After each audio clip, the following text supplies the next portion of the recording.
This week, we take you to the Arizona desert for a serendipity trip that leads us down a dusty washboard road 10 miles off the nearest highway. There, we toured a ghost town and ventured way down an abandoned mine. We witnessed a rare and beautiful underground marvel. Beautiful. We saw some amazingly well-preserved and now very valuable clothing left behind by miners 130 years ago. And we boondocked in the desert under the beautiful night sky. Come on along.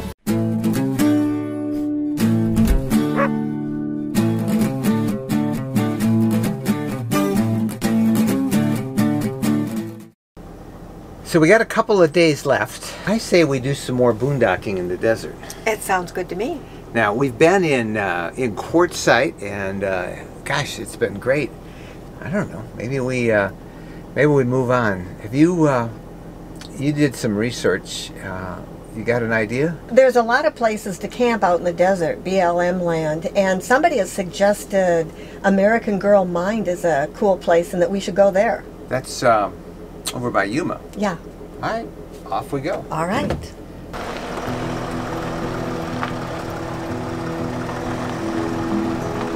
We have a lot of wide open country. It's beautiful. It's gorgeous. In the Midwest and back east, people forget, I think, how much of this country is just wide open spaces with no development, nothing on it. And it's when you travel to the west like this, and particularly the southwest, that you realize there's a lot of land in the United States. And even an RV, it's all waiting for you to explore.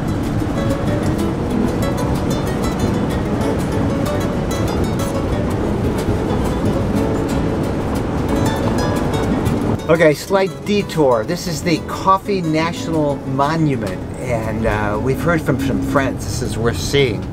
But you got to go through the Yuma Proving Grounds, and we got to go about 10 miles down this road. So I don't know. We're not supposed to stop. I guess they use this to test out bombs and stuff. But it's a nice paved road, so we're going to give it a try. What do we know about this? What do we know about this reserve?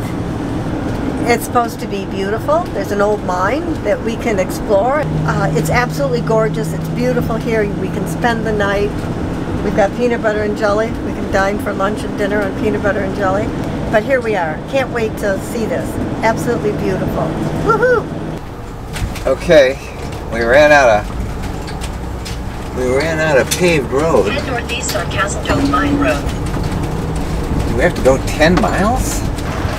This is like a washboard road. 10 miles?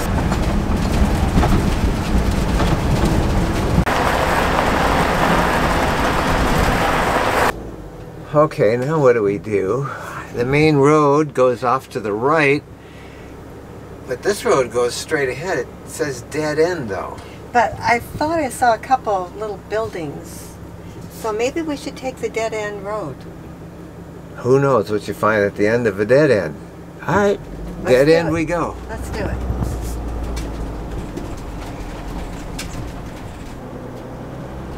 So, what are all these buildings over there? I don't know. It says museum entrance. A museum 10 miles off the main road? I don't know. Let's go see. Yeah. All right, change in plans. That's normal for us. We are not going to the American Girl Mine.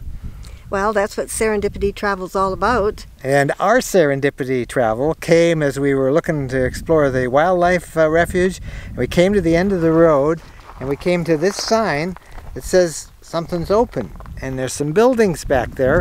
And it turns out that it is a desert ghost town, but it is also an incredible mining museum. It is worth a stop.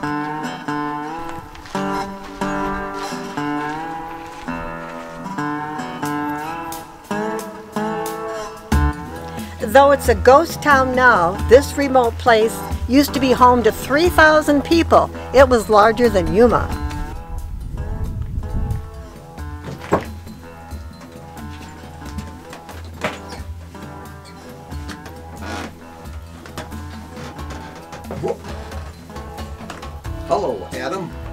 How you doing there, buddy? You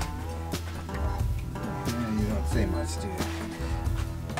George Adams was a miner and a mine owner around the turn of the century, and he mined silver. And there is where his cabin, this is the cabin we're in, that's where it really was located.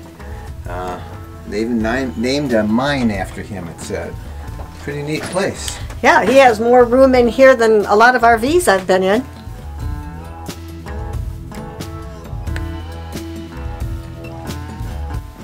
These buildings are filled with all sorts of artifacts that they found back in this abandoned town.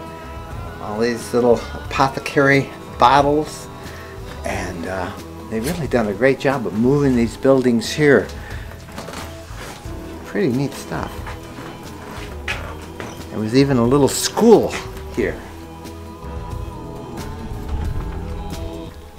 Now this tour has a bunch of buildings, a bunch of artifacts, and it was all taken up from all of these mines.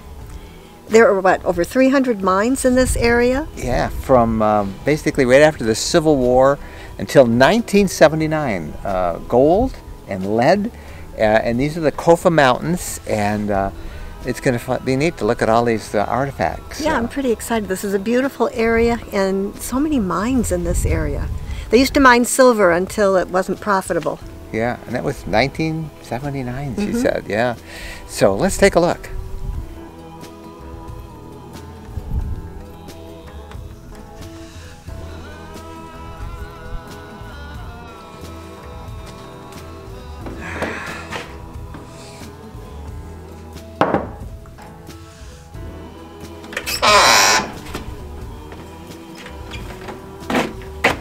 All I need is a cowboy hat and a 6-shooter.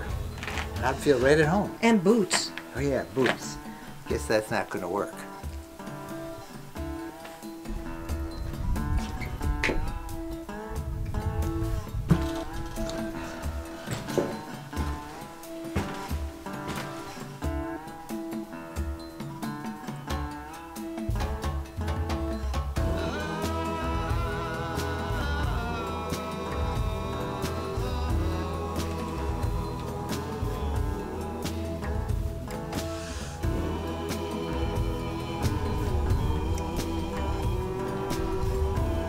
I think this is very functional. The big brim, a little air up there, keep the sun off from your neck and your ears, keep the sun off your face. I think I need this.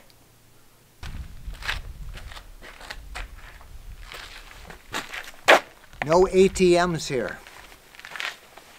In the 50s, this was a gas station and cafe.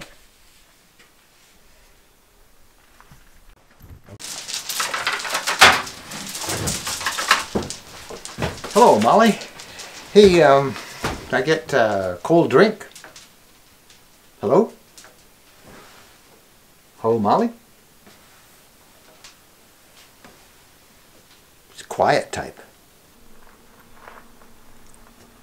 Two brothers who were successfully mining gold in California after Pearl Harbor knew there was a need for lead and other minerals to fight the war. So they left their lucrative business in California and came here to mine lead. They reopened the mines and got the lead for the war effort.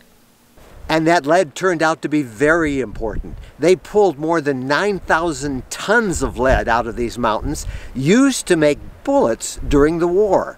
This area was so valuable, in fact, that the Japanese had it #1 on their hit list if they could ever develop a long-range bomber capable of reaching the U.S. Besides mining, this area is also, of course, of great military history. General Patton trained his troops in the desert conditions here for the North African campaign in World War II. And besides all the mining artifacts, there's all sorts of things they found, like spent shell casings and things left behind by the soldiers who were training. And to this day, this is still, as we showed you as we came in, this is a military area as well, surrounding the preserve, where they're practicing bombing and practicing desert warfare, all sorts of other stuff, even today. But lots of military use in this region. How did this all come about? We were out here looking for a project, and we started finding so much stuff. My wife, the anthropologist Stephanie Armstrong, we were looking at all this stuff. We said, we got enough stuff for a beautiful museum. This was a 7.5 mile mining district, and then we ended up, in the last 20 years, we have 3.5 miles of that now. Oh my goodness. And you've gone through all these mountains behind us? And all the shafts and the mines, and there was a treasure trove of stuff underground. Does the desert help preserve all this stuff? Yeah, it does. Like underground, there's no moisture, so everything underground is like the day they left it there. And this is a negative gravity anomaly area. What that means is the Earth's crust is lifting up, and instead of being 59 in the mines, it's 75. So it's a perfect condition to preserve artifacts. And there's no moisture, basically, in the mines, no water. So you got no humidity, 75 degrees, perfect conditions. Alan invited us to stop by a solar-powered house to see the latest discovery from underground. Some very old, now very valuable clothing worth tens of thousands of dollars. They're before the turn of the century. Everything underground is like the day they left it there. Can you see these donut buttons? Yeah. No back pockets. See, one back pocket. Can you see anything on that label when you zoom? Not much, huh? It's all gone. And that's candle wax. That's all candle wax drippings. All my Levi's are pre-1900. These three pairs right here are Stronghold. They're B&L Los Angeles. Okay, and what's unique about these is we can't find anybody who has any of these anywhere. Stronghold started in 1895. Okay, and then what they did is they transitioned pretty quick to 2 pockets in the back and belt loops. So nobody that we know of is.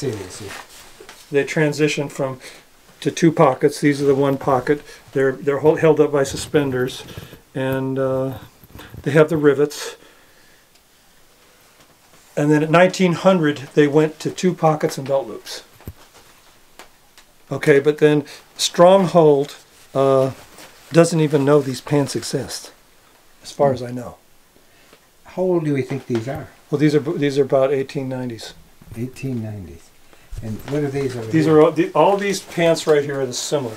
They're B&L Stronghold, made in Los Angeles, and they're all 1 pocketed jeans, and they're as you can see, they're in pretty good shape.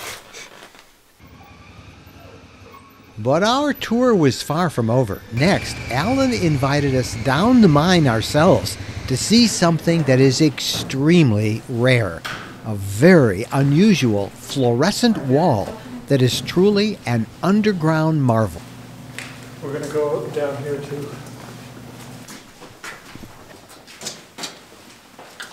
Okay, now we need glasses.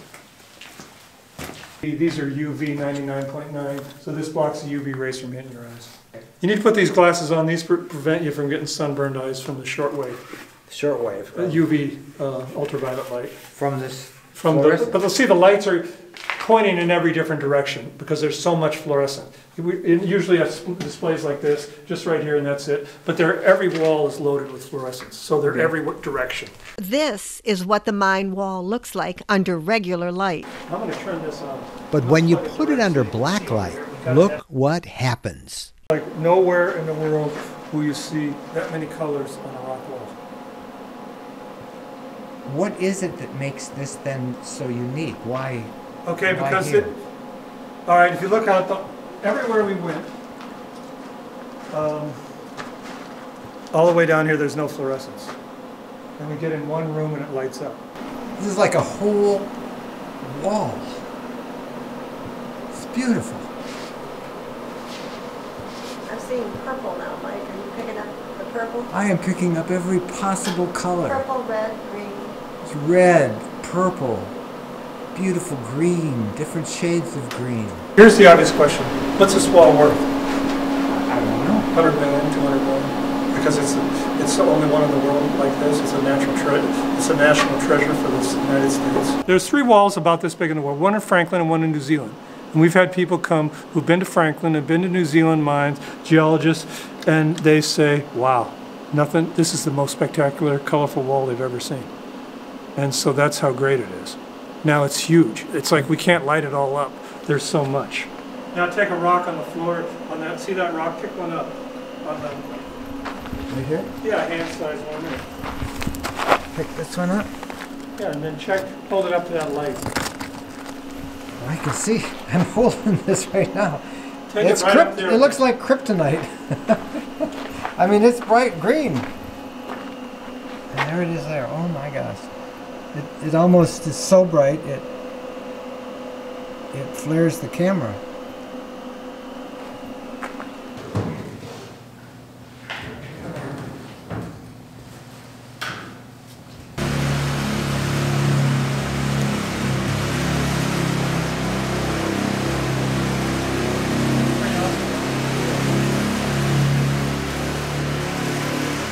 As our afternoon at Castle Dome came to an end, it was time to find our boondocking spot in the nearby Kofa National Wildlife Refuge. The 665,000-acre reserve is the protected home for desert bighorn sheep.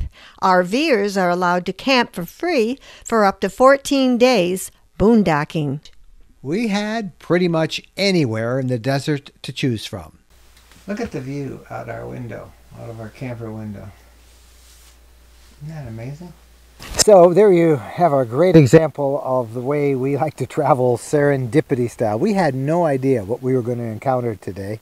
And it sure was fun. This is our camping spot. This is the view. That's Castle Dome right over our shoulder. We are right in the middle of the desert. There's no one around us. It's absolutely beautiful. Hey, we should tell everybody about this museum and how they can actually stay here as work campers. They welcome people to come and to help work, and they'll set you up. They've got a couple of sites where they'll hook you up as best they can, and I think it would be time well spent. You saw all the solar they had, so this is pretty neat.